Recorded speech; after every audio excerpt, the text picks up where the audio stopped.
This series was funded by all my amazing Patreoners. Head on over to patreon.com/thewatchfulpony to find out how you can help make the show even better. Heyo! Guess who's back, everyone?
Everyone believes in Steven all across the universe. Ever compassion. I know it's been quite some time, but between BronyCon and having to take a break, I've been pretty busy relaxing. But I'm rejuvenated and back and ready to make some reviews. But don't worry, even though it's probably going to be some time before I actually get back to pony reviews, I'm still going to keep busy starting with this review of the Steven Universe movie. And just for the occasion, there we go, perfect. Anyway, Steven Universe. I suppose I should start by making things clear that I'm not a Steven Universe fan. Now don't misunderstand me, that doesn't mean I dislike the show. Quite the opposite, I've enjoyed quite a few episodes from it. And I can definitely see why people love it so much. But I never really called myself a fan, I was never really that dedicated to it. However, even despite that, I can safely say I was really looking forward to this movie. It looked really good if I'm being totally honest. And you know what, you guys have waited long enough, so let's dive right into this. This is Steven Universe, the movie. And holy hell, it does not waste any time getting into it. Look at all these curtains. You hired this many curtains, you better have something amazing behind it. And it's hiding what is officially the most pampered intro title card ever. Actually, from what I can tell, it's actually trying to go for a Broadway-style musical. Like, the whole thing is presented as that in the beginning and the end at points throughout the episode. And I feel like they're trying to go for something big, so I can definitely see why they chose the Broadway aesthetic. And the second reason for that? This is a musical. And honestly, that should be a no-brainer. I mean, the songs are considered the best part of Steven Universe. Comet, It's Over, Isn't It? Take a Moment, these are all amazing songs from the show. So why not go for full gusto and make it a full musical? So as such, I'll kind of have to review these songs when I get to them. Anyway, another big opening is that it opens up almost like a storybook with White Diamond telling the story of Steven. I gotta admit, that's kinda cute. But yeah, spoilers for the series, White Diamond is telling the story along with the other diamonds. Side note, don't make this your first Steven Universe thing you ever see. Anyway, we finally meet our main character, Steven! And oh my god, he has a neck! And he's actually pretty fit now. Well, there's a reason for that too. This movie takes place 2 years after Change Your Mind. That's right, Steven is now 16 years old, which means he's grown into his body. And while I will miss the younger Steven, I actually do like this. We get to see a Steven that's finally come into his own, and a setup for the big theme of this episode, Happily Ever Afters. Again, tying into the storybook aspect in the beginning. Anyway, after Steven is trying to be convinced by the diamonds to stay with them, we get our first musical number of the episode. I mean, unless you count the intro. This one's really on the short side, so I don't really have much to say about it, other than the fact that the diamonds harmonizing is actually really cool. It is nice to hear all 3 diamonds harmonize for once. Anyway, Steven finally leaves and comes back home. And of course he meets up with Connie, which can only lead to one thing since this is the movie. The shippers going wild. Oh come on, we've been waiting for that for years, you knew that was coming. But in any case, this finally leads into the second song, Here We Are. I'd say this is probably one of my favorite songs in the entire movie. Yeah, it's basically a recap of the character arcs of all the different crystal gems, but I really don't care about that. Because it honestly sounds great. The singing, the instrumentals. And also, holy crap, Steven can sing now. That's not to say Steven's voice was bad in the TV show, but let's be honest, it was a child trying to sing. A child doing a very decent job, but all the same, his voice didn't really come in. But now Steven actually has a voice, which is actually really good. Although we do have a very hopeful song early in the beginning, I Smell Danger. Yep, called it. We finally have our villain for the movie, Spinel. And see is what happens when Steven Universe is invaded by Cuphead. Seesaw Rubber Hose, I'm convinced he's actually a pink rubber hose. But I'm not complaining, especially through her villain song. Yes, we actually have a villain song, believe it or not. And this actually has another thing I want to compliment the movie on. It's animation. Specifically in this scene, the character animation. I mean, just look at this. This is some insanely fluid animation. Everyone makes a joke about Spinel being a Cuphead character, but I honestly buy it with this animation. It was very obvious he's inspired by Fletcher's style animation from the black and white era of Rubber Hose. Right down to her music sounding like it's right from Benny and the Ink Machine. Honestly, of all the things for Steven Universe to reference, I never thought it would be this, but it's absolutely welcomed. It also helps how competent Spinel is, which, in hindsight, seems kind of unbelievable. I mean, yeah, you could argue she got the drop on them, but at the same time, it should not have been that easy. I mean, honestly, Garnet alone should have been able to hold her own. So we go from the Crystal Gems being able to take down diamonds to this. And for that matter, where'd she get the injector and the frickin' scythe weapon? And how'd she find out where Earth is? I understand musicals have a tendency to bend reality to their whim, but it's kinda shown that Spinel sees the broadcast and this all happens in the span of maybe an hour. All the musical numbers are in real time after all. Are we just to believe that these are all on the rocks he spent thousands of years on? Cause if that's the case... That just raises further questions! So what's the logic behind all this? Hey look, Steven can't use his powers. Yep, even though the Crystal Gems got poofed, he can't really poof since he's part human. But now he can't use his powers either. At least Greg is there to offer emotional support. Greg is my spirit animal, by the way. But we finally get to a big part of this episode. You see, all the gems have been sent back to their factory setting. So yes, they've basically lost all of their character development and this is an amnesia story. You know, I can see this being a turnoff for some people as amnesia stories are kind of done to death. And I won't lie, the first time I saw this movie, I literally let out a, oh god, we're doing this. But honestly, the more I thought about it, the more I realized this actually ties into a big theme with the whole movie. Not just with themes of identity like what they've used Amethyst for a lot of episodes, but also as a way to be a big celebration of Steven Universe itself. So in other words, it's a clipless clip show in a sense. And hey, if this really is meant to be the canonical finale of Steven Universe, then hey, I'm down for it. And if it leads to fan service, I can't really complain if they do a well enough job with the story itself. And as we go on, you'll find out they kinda do, although they don't really start on a good note if I'm being honest. Now I wanna state for the record, there are no bad songs in this musical, which is quite an accomplishment because most musicals have at least one song that's kinda bleh or meh. However, this song is still my least favorite out of all the songs in the movie. I'm of course talking about System Boot Pearl Final 3.inf. Oh my god. This is why I just make content on the internet, people. But yeah, anyway, I'm not a big fan of this song. I mean, it's just basically used to tell us everything we know about the gems already. And ultimately, if this is supposed to be a celebration of the show itself, it feels kind of pointless because are you really gonna have people who haven't seen the show watching the movie? I mean, at least with the My Little Pony and the SpongeBob movies, they got a worldwide theatrical release. You have to refresh people that haven't seen the TV show. But to my knowledge, the Steven Universe movie only premiered on Cartoon Network and only had an LA premiere and that's it. Again, I could be wrong on that, but even if it is, I still feel it's kind of pointless. That being said, it still sounds good at the very least, and it is kind of obvious they're winking towards the audience, in one case quite literally. And it does lead to probably the best joke ever, Pearl has to serve Greg. If you're even remotely familiar with the show, you know why this is so funny. But yeah, all the gems have been reset to their factory settings, even Spinel, who is now basically a rubber hose Mickey Mouse, and is Steven's best friend apparently even after she tried to kill him. Don't worry, I'm sure the homeworld gems will explain this. I mean, that's awesome. We get to see more character development from these guys while the other ones are out of commission, right? Nope. After this moment, they are pretty much completely forgotten about all except for a few moments. God, what a wasted opportunity to just throw these characters away. Don't get me wrong, I think we get enough of them, but we can always get more of them. No, well, at least we get some nice banter out of them, and another nice song. Yeah, it's the generic, heroic, we can do this song, but I really don't mind it all that much. I mean, it's kind of obvious this is an homage to old school musicals, so I can dig it. In the same way, it's also an homage to old school animation like Rubber Hose were with Spinel. Speaking of Spinel, she gives them the idea to jumpstart their memories by triggering something. which isn't how amnesia works in real life, but considering they use terms like factory setting, I can roll with it. But it's gonna prove to be a little more complicated as Garnet's fusion doesn't exactly work. At least we get Isn't It Love, which is probably my third favorite song in the whole movie. I just love how the lyrics perfectly sum up what it feels like to be in love. That when you're together, you feel things that are direct contradictions with each other. One may be hot-headed, one may be cool-headed. One may be not that smart and one may be very intelligent. You may directly contradict each other, but that's love when you're able to still make it work.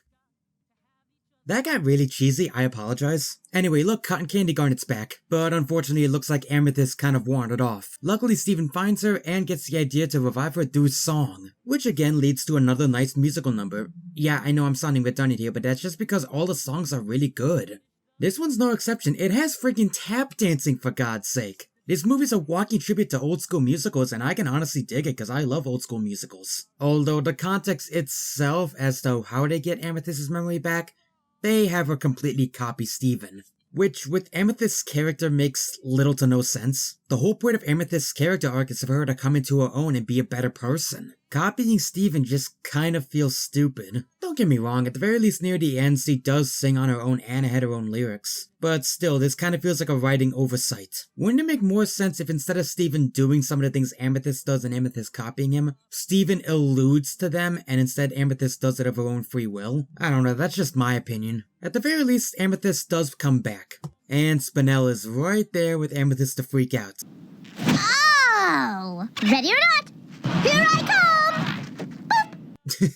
Okay, I'm just gonna say right now, Spinel is probably one of my favorite things about this movie. They find just the right balance to make her annoying to the characters but not to the audience. In fact, she's actually funny for the audience. And that in turn makes her really entertaining to follow. Not to mention I've already gushed about how she's animated in the Heard the Story song, but she really is incredibly well animated. Every second she's twisting, bending, stretching, and doing all kinds of crazy rubber hose things. Her character animation is never dull. Also, I just find it interesting we start with the evil Spinel and then get this cute little innocent Spinel. And we slowly get to find out what happened to her to make her become that. Which, yeah, we'll be getting to that scene in a minute. But first we need to jog Pearl's memory and they think to bring her to a rock concert. Which actually leads to a callback to an episode moment that's probably one of the worst and yet they actually make it work. I kid you not. Amethyst impersonates Rose again. Except this time it's not to make Greg uncomfortable, it's to try and jog Pearl's memory. Yes, they actually called back to a terrible moment and actually made it better, being both an homage to that serious moment and at the same time showing how far Amethyst has come. She didn't even do it until after Greg consented.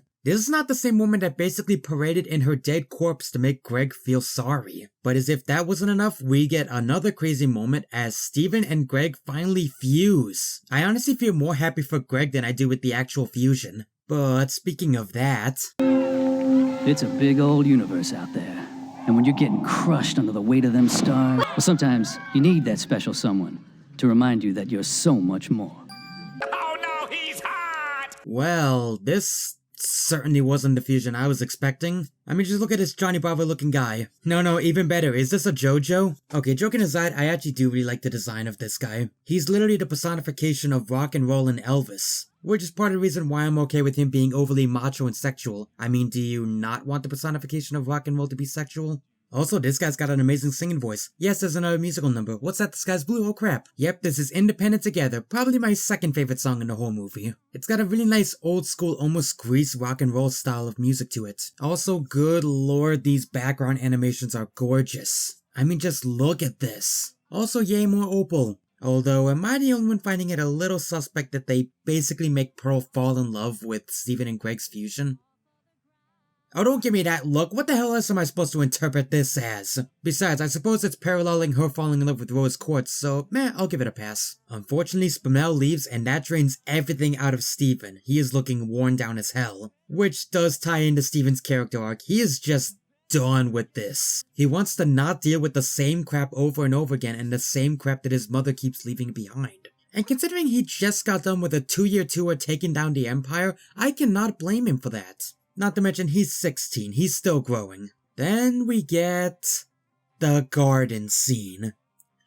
Oh god, the garden scene. I mean, where do I even begin with this? Well, I guess I'll start with we finally learn about Spinel's backstory on why she's so messed up. And yes, it is just as messed up as she is. She was basically ghosted by Steven's mother, and she spent hundreds of years standing perfectly still. Like, just wow. Well, first of all, let's add this to the growing list of reasons why Pink Diamond is literally the worst. Okay, I'm exaggerating obviously, but I mean, come on, really? I'm pretty sure most people aren't liking her anyway, so this just adds a whole new layer of what the hell. Hey, you want me to ruin the rest of the series for you? I'm gonna remind you that throughout the entire series, Spinel is just standing there. I'm sorry, but Jesus Christ, I cannot stop harping on that. And for the record, no, I don't think Pink Diamond is a bad person, at least not intentionally bad like the other diamonds. But she has always been very flighty and emotional to the point where she doesn't think before she acts most of the time. I guess what I'm trying to say is that she is in her own way just as bad as the diamonds.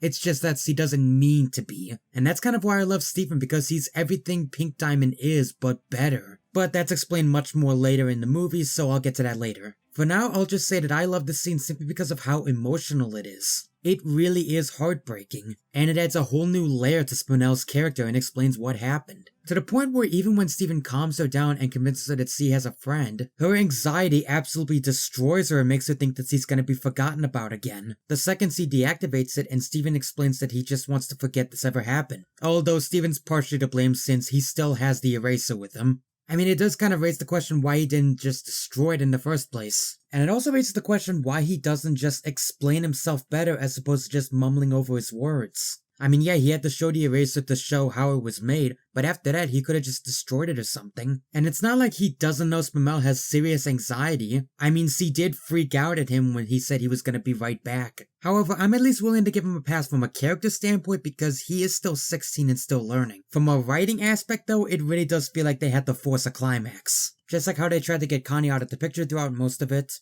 How the homeworld gems are barely even used, no explanation as to where Spinel got her injector from, the weaker aspects of Amethyst's regeneration, and just overall oh wait, Garnet's regenerating. And she gives us my favorite song in the whole movie, True Kind of Love. I, honest to God, adore this song. It sounds amazing, its lyrics are beautiful and powerful, and it's always a treat to hear Garnet sing no matter what. But that's it out of context. In context with the animation is amazing. I love this fight scene. I can also give the movie major props for having a smooth jazz background as your fight music. It honestly fits, and I can't even explain why it fits. Also, it's nice to see everyone trying to save the day while Steven takes on Spinel. But speaking of which, it's time for the epic climax, but Steven still doesn't have his powers. But he finally realizes what he's been missing.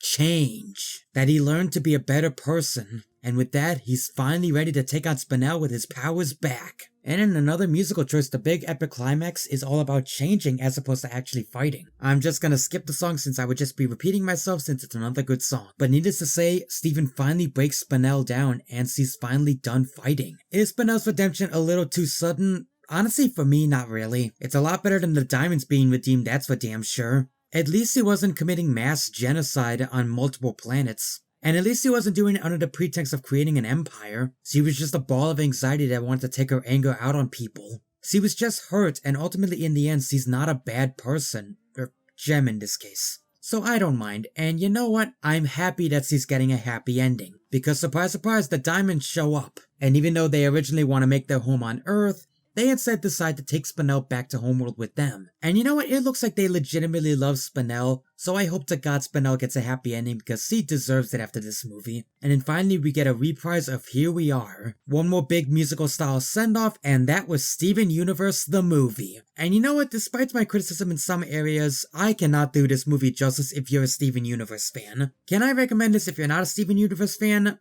Honestly, no, not really. This really is designed for people who are fans of the show. It's also not a movie that relies on logic, because when you do try to break it down logically, it just kind of falls apart into endless fan service. It raises a lot of questions that it just doesn't answer by the end of the movie. But to me, none of that matters. I loved the songs, the animation was great, these were characters I've grown to like, and Spinel was a lot of fun. So to me, I can say give this movie a watch if you're into Steven Universe. And who knows, if you watch it with a fan, maybe you'll enjoy it. But that's all I got for today. Thanks for watching, everyone. But before I go, I'd like to thank Myth Pony for this amazing title card. Her DA will be in the description down below. And you too can also get this beautiful piece of art on a t-shirt or any other merchandise if you're choosing. Head on over to the Streamlab links down below to get one for yourself. Of course, if you want to support me more long term, then you can also check out my Patreon, which will also be down below. Just all that good stuff to keep this show going and to help me get better equipment. But thank you all so much for checking this out, and hey,